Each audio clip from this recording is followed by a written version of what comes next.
আমার নবীজি সাল্লাল্লাহু আলাইহি ওয়াসাল্লাম 10,000 সাহাবায়ে কেরামের বিশাল দল মদিনার জমিনে 10,000 সাহাবীর দল তৈরি হয়ে গেল 8ম হিজরি সনে। নবীর হিজরতের 8ম বছর বয়সে 10,000 সাহাবী নবীর সঙ্গী হলেন। প্রিয় নবী সাল্লাল্লাহু আলাইহি ওয়াসাল্লাম তিনি 8ম হিজরিতে দেখলেন হুদায়বিয়ার সন্ধির পরে দলে দলে লোক তার কাছে কালেমা পড়ে মুসলমান হচ্ছে। মুসলমানের সংখ্যা দাঁড়ালো 10,000। কত? সমাগত সকল মুসলমান মিলে নবীর কাছে তারা আবেদন করলেন, হে নবী, আপনি আমাদেরকে নিয়ে একটু চলেন, মক্কা যাব। মক্কা আমরা জন্মভূমি, মক্কা আমাদের জন্মভূমি, এই জন্মভূমিকে উদ্ধার করতে হবে। এই জন্মভূমিকে আমরা ওদের হাতে থাকতে দিব না। নবীজি বললেন, তোমরা জন্মভূমি উদ্ধার করবে। নবীজি যখন মক্কা থেকে হিজরত করে মদিনায় যাচ্ছেন, তখন তিনি মক্কার দিকে তাকিয়ে বললেন, ইয়া আরদা মক্কা, ইয়া আরদা মক্কা, ওয়াল্লাহি আনতি খায়রু আরদিল্লাহি ফিল আরদ লাউলা উখরাজতু মা খারাজতু। হে মক্কা, তুমি হলে পৃথিবীর শ্রেষ্ঠ ভূমি, তোমার ঘরে কাবা, তোমার বুকের উপরে কাবা দাঁড়িয়ে আছে। ইয়া আরদা মক্কা, আল্লাহ খোদার কসম করে বলছি, নবী চোখের পানি নিঝরণীর মতো, ঝর্ণার মতো চোখের পানি ছেড়ে দিয়ে তিনি মক্কাকে বলছেন, ইয়া আরদা মক্কা, হে মক্কা ভূমি, ওয়াল্লাহি খোদার কসম, আনতি খায়রু আরদিল্লাহি ফিল আরদ, তুমি এই জমিনের শ্রেষ্ঠ ভূমি, এই পৃথিবীর তুমি কি শ্রেষ্ঠ ভূমি। একটু সুবহানাল্লাহ বলো না কেন? আমি দেখি আপনারা সুবহানাল্লাহ ভুলে গেছেন। আল্লাহ নিজেই বলছেন, সুবহানাল্লাযী আসরা বিআবদিহি। আজকের রাতে নবীর ঘটনাকে সুবহান বলছে। আমি জানি না কতক্ষণ কথা বলতে পারবো, খুব সহজভাবে আপনাদের কাছে বলার চেষ্টা করছি। খুব মনে রাখবেন, সাথে নিয়ে যাবেন। কথা বুঝতে পারছেন? ওয়াজ শুধুমাত্র এটা আমাদের জন্য, এটা ওই গানের আসর না যে কয়েক লাইন মুখস্থ করে এরপরে রাস্তার মাঝখানে গিয়ে আপনি ভুলে গেলেন। কথা বুঝতে পারছেন? এটি গানের আসর নয়, বহু ত্যাগের আসর। কথা বলেন? হিলাকাতুজ জিকির, এটা আল্লাহর জিকিরের মজলিস, নবীর জিকিরের মজলিস। ওয়া রাফা'না লাকা যিকরাক। 10,000 সাহাবী আমার নবীর কাছে আবেদন করলেন, হুজুর, মক্কা হলো মাতৃভূমি, আপনি দয়া করে আমাদেরকে মক্কা বিজয়ের জন্য নিয়ে যান। নবীজি বলছেন, যাবে? হ্যাঁ যাব। নবীজি বলছেন, তাহলে সেখানে কাফিররা এখন রাজত্ব করছে, এখানে আমি চাই, আমি নবী, যাতে কেউ মারা না যায়, কেউ যেন কারো রক্ত যেন খরিত না হয়, কারো লাশ যেন মাটিতে না পড়ে। নবীজি বলছেন, তোমরা আমার সাহাবী, তোমরা কি জানো পৃথিবীর যুদ্ধে মানুষ মানুষকে মেরে ফেলে ওই বেঈমান পৃথিবীর সবচেয়ে বড় সভ্যতার দাবিদার শয়তানের হেডমাস্টার আমেরিকা, সে আজ ফিলিস্তিনের উপরে ইসরায়েলিদেরকে সাহায্য করে আমার মুসলিম ফিলিস্তিনি ভাই বোন যারা, আমার সেই বৃদ্ধ বয়সী মুসলমান ভাই যারা, চাচা যারা, মুরব্বী যারা, হাসপাতালের রোগী, ছোট্ট শিশু, স্কুলে পড়ুয়া শিশুরা এবং নারী, কেউ তাদের হাত থেকে রক্ষা পায় নাই। বোমবাড়ি হচ্ছে, বোম মারা হচ্ছে। আমার ইসলাম বলেছে, ইন্নাল মুস্তাদাফিনা মিনার রিজালি ওয়ান নিসাই ওয়াল বিলদান। আমার নবী সাল্লাল্লাহু আলাইহি ওয়াসাল্লাম তিনি সাহাবায়ে কিরামকে বলেছেন যে কোরআনে আল্লাহ বলেছেন যে খবরদার, মুসলমানের তীর যেন হাসপাতালে রোগীর গায়ে না লাগে। সুবহানাল্লাহ বলেন। মুসলমানের তীর যেন কোন বৃদ্ধ মানুষের গায়ে যেন না লাগে। আপনি সুবহানাল্লাহ বলেন না কেন? এত বড় চমৎকার পবিত্র কোরআন মাজিদে আল্লাহ বলছেন, ইল্লাল মুস্তাদাফিনা মিনার রিজালি ওয়ান নিসা ওয়াল বিলদান। আজ আমাদেরকে যারা বলে যে আমরা জিহাদ করি, জিহাদের অর্থ এটা নয়। জিহাদের অর্থ হচ্ছে জাতির পরিবর্তন, জিহাদের অর্থ হচ্ছে পৃথিবীর মধ্যে কুরুচির পরিবর্তন। জিহাদের অর্থ হচ্ছে সুদ ঘুষের বিরুদ্ধে আন্দোলন। জিহাদ হচ্ছে পৃথিবীর অমানুষগুলোকে মানুষ বানাবার আন্দোলন। কি বলেন ঠিক কিনা? জিহাদ মানে রক কাটা নয়, জিহাদ মানে গলা কাটা নয়। আজ ওই পাশ্চাত্য জগতের এই পাপিষ্ট জ্ঞান পাপীরা তারা এর অর্থ করতেছে। যা হোক, সম্মানিত সুধী, আমার প্রিয় নবী সাল্লাল্লাহু আলাইহি ওয়াসাল্লাম 10,000 সাহাবীদের বললেন, শোনো, আমার ইসলাম কিন্তু কখনো কোনো লাশ চায় না। আমার ইসলাম চায় একটু মানুষ যেন আল্লাহকে স্বীকার করে। লাশের রাজনীতি ইসলাম করে না। সুবহানাল্লাহ বলেন। লাশের রাজনীতি ইসলামে নাই। কথা বুঝতে পারছেন? আদর্শের রাজনীতি করে ইসলাম। অতএব নবী করিম সাল্লাল্লাহু আলাইহি ওয়াসাল্লাম সাহাবায়ে কিরামকে বললেন, আমি লাশ দেখতে চাই না। নবীজির যুগে 56টা যুদ্ধ হয়েছে। কয়টা বাবা? আপনাদের কষ্ট হচ্ছে না তো? কয়টা যুদ্ধ হয়েছে? 56টি যুদ্ধের মধ্যে 9টিতে আমার নবীজি অংশগ্রহণ করেছিলেন। 27টি যুদ্ধে নবীজি হেলমেট পরেছিলেন। আর বাকি যুদ্ধগুলো হয়েছে সাহাবায়ে কিরামের মাধ্যমে। নবী করিম সাল্লাল্লাহু আলাইহি ওয়াসাল্লাম তিনি সাহাবীদের বললেন, শোনো, আল্লাহর বিধান হলো যে পৃথিবীর মধ্যে কোনো অবস্থাতেই কোনো বৃদ্ধ মানুষ যদি তোমরা তাকে মারো, তাহলে আল্লাহ তোমাদের ছাড়বেন না। বৃদ্ধকে যুদ্ধে মারা নিষেধ। সুবহানাল্লাহ বলেন। ঠিক এমনি করে নারীদেরকে, মহিলাদেরকে মারা যাবে না। ইসলামে কোরআনের ঘোষিত পত্র হলো, কোরআনের ঘোষণা হলো শিশুদেরকে মারা যাবে না। কি ভাই, এই একটা দিয়ে যদি পৃথিবীকে বিচার করা যায়, তাহলে সভ্যতায় দাঁড়িয়ে আছে একমাত্র ইসলাম। কি বলি ঠিক না? নবী করিম সাল্লাল্লাহু আলাইহি ওয়াসাল্লামের সময়কালে 56টি যুদ্ধ হয়েছে। সেই যুদ্ধে মুসলমানের তীরে একজন বৃদ্ধ, একজন নারী, একজন শিশু মারা যায় না। কোনো প্রমাণ নেই, কোনো প্রমাণ নেই।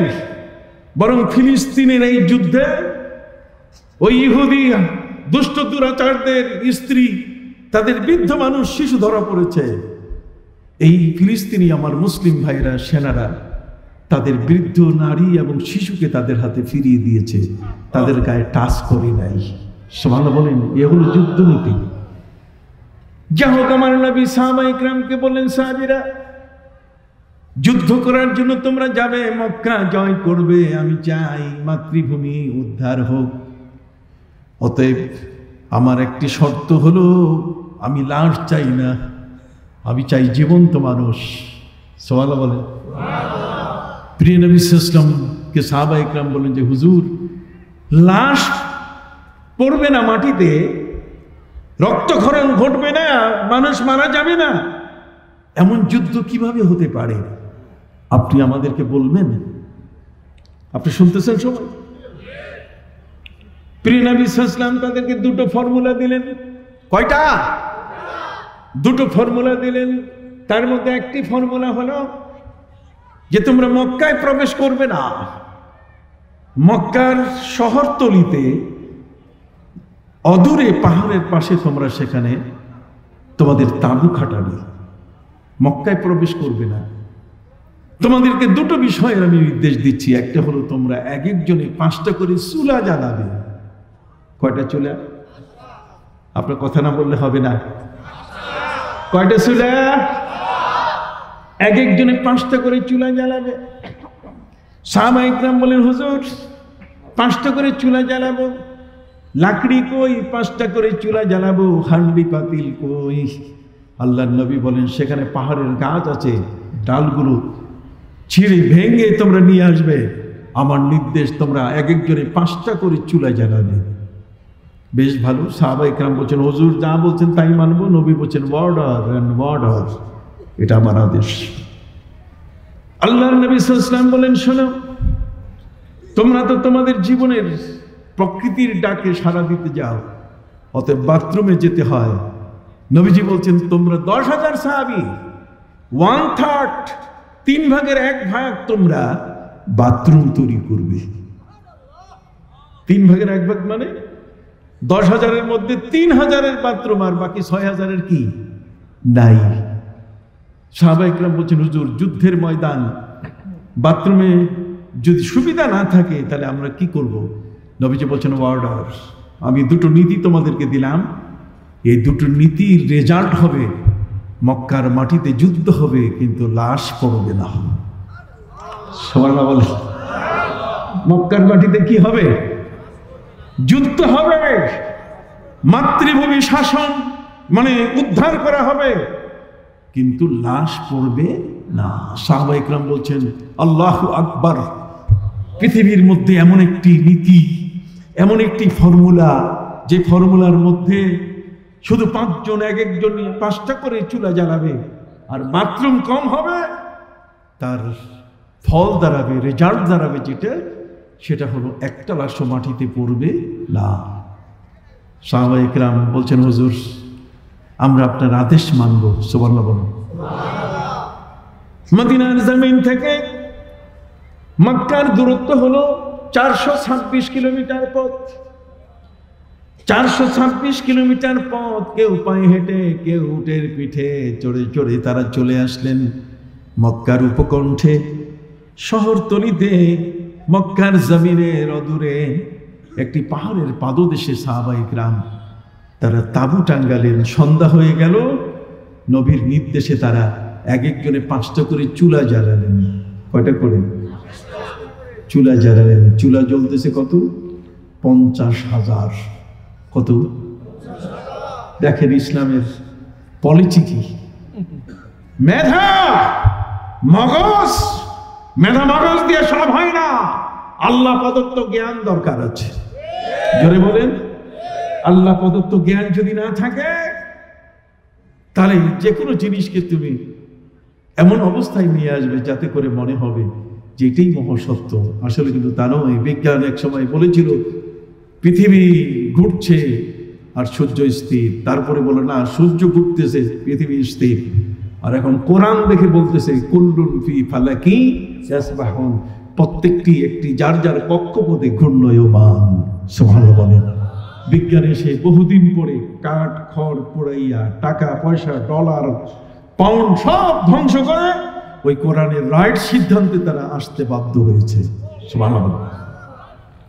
যেমন সম্মানিত সুধী, সন্ধ্যাবেলায় এক একজন সাহাবী 5টা করে চুলা তারা জ্বালালেন।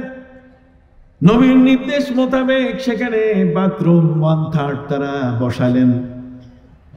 ওদিকে মক্কার সম্রাট, কাফির সম্রাট আবু সুফিয়ানের কাছে খবর পৌঁছে গেল। আবু সুফিয়ানকে বলা হলো মুসলমান এসে গেছে, মক্কা দখল করবে।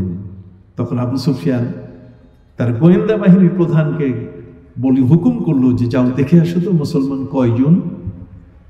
রাতের বেলায় মুসলমান তো দেখা দূরের কথা, হাজার হাজার চুলায় আগুন দেখে তার মনে করলো যে এক একটা চুলায় অন্তত পক্ষে 200 থেকে 500 লোকের খাবার পাক হইতেছে। আপনি সুবহানাল্লাহ বলবেন না? কত বড় কৌশলী মুসলমানরা। সম্মানিত সুধী বন্ধুরা আমার, 50,000 চুলায় আগুন জ্বলতেছে। গোয়েন্দা প্রধানের মাথা নষ্ট। অন্তত লক্ষ লক্ষ মুসলমান চলে আসছে। প্রিয় নবী সাল্লাল্লাহু আলাইহি সাল্লাম লক্ষ মানুষকে সাথে নিয়ে এসেছেন, লক্ষ লক্ষ সৈন্যকে। আবু সুফিয়ানের কাছে গিয়ে বলছে, স্যার স্যালুট।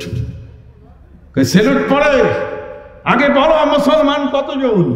বলছে, স্যার লক্ষ লক্ষ, হিসাব নিকাশ করার কোনো সুযোগ নাই। সম্মানিত সুধী,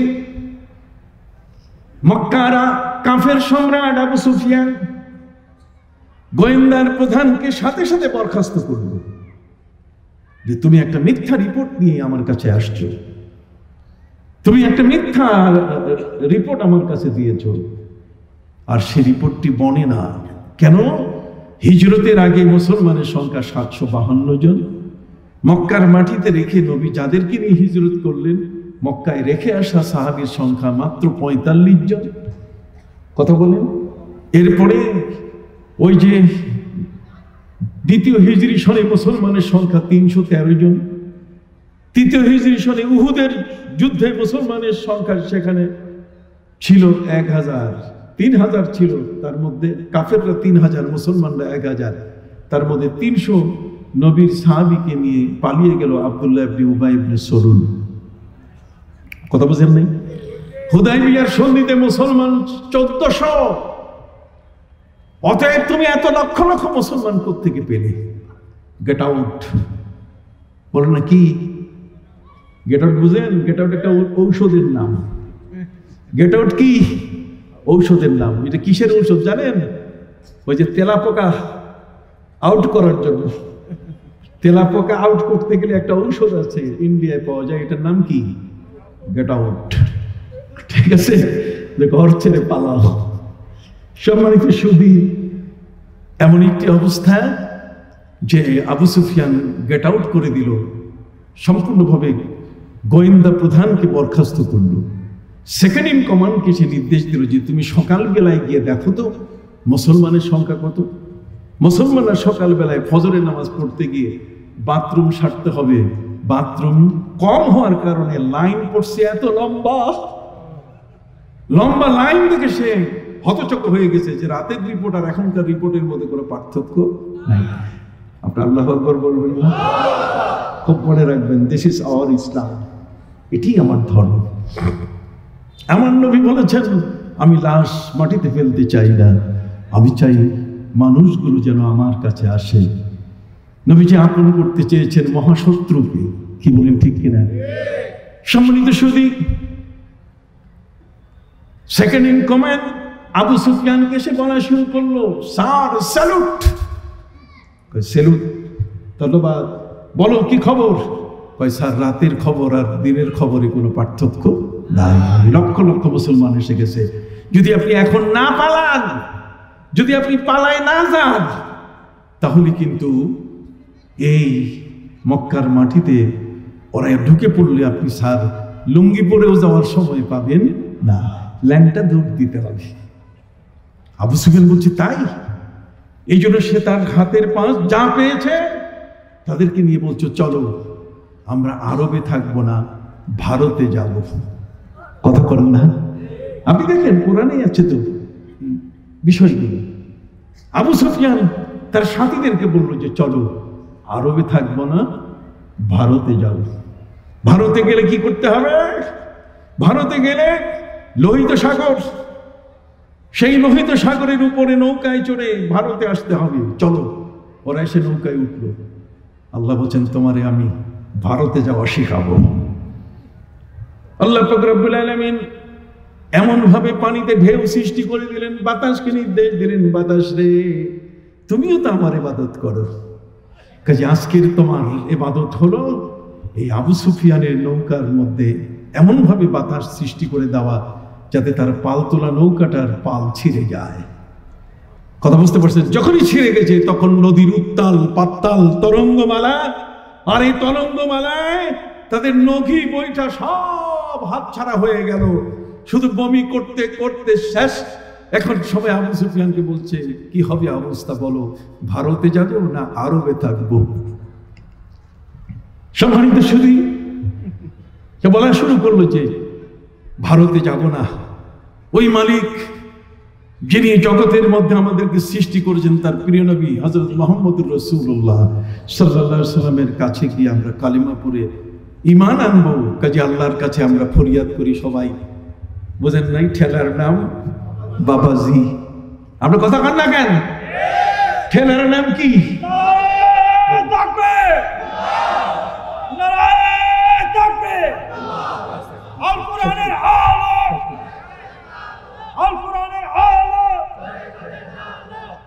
আবু সুফিয়ান যখন এই নৌকার মাঝখানে তার সাথীদের নিয়ে বিপদগ্রস্ত, কথা বলতে, তখন আল্লাহর কাছে বলছি, আল্লাহ তুমি আমাদেরকে একটু পার করায় দাও, আমরা আর ভারতে যাব না, আমরা আরবে থাকবো, জেদ্দার সেই সাগরের কিনারায় পৌঁছে দাও।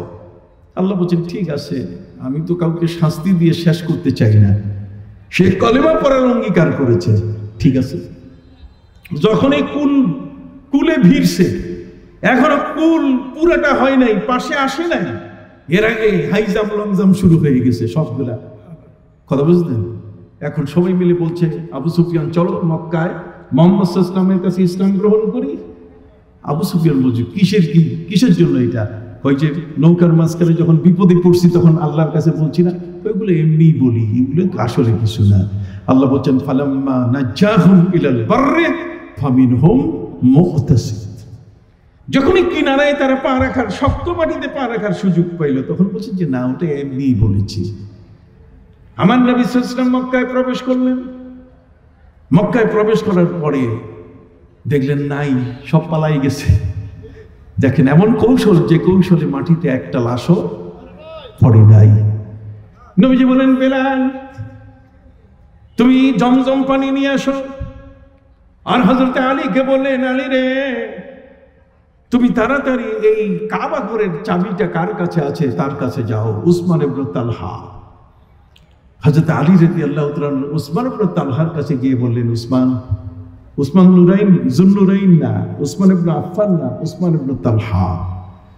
তার কাছে গিয়ে বলছে ভাই চাবিটা দাও। হযরত আলীকে সে উত্তর দিল আমি চাবি দিব না। কয় কেন? আমার নেতার অর্ডার লাগবে। নেতা মানে আবু সুফিয়ানের অর্ডার লাগবে। আবু সুফিয়ান যে পালাই গেছে তার কোনো খবরই নাই। হযরত আলী রাদিয়াল্লাহু তাআলা বললেন শোনো উসমান, চাবি দাও। কয় চাবি দিতাম না, চাবি দেব না। হযরত আলী বলছেন এটা দেখছো, এটা আবার কি জিনিস?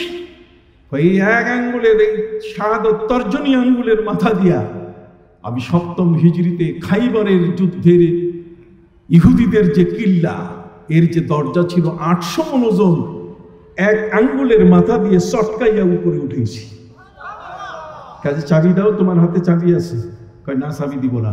হযরত আলী রাদিয়াল্লাহু তাআলা হাত মোচড় দিয়ে চাবি দিয়ে নিলেন।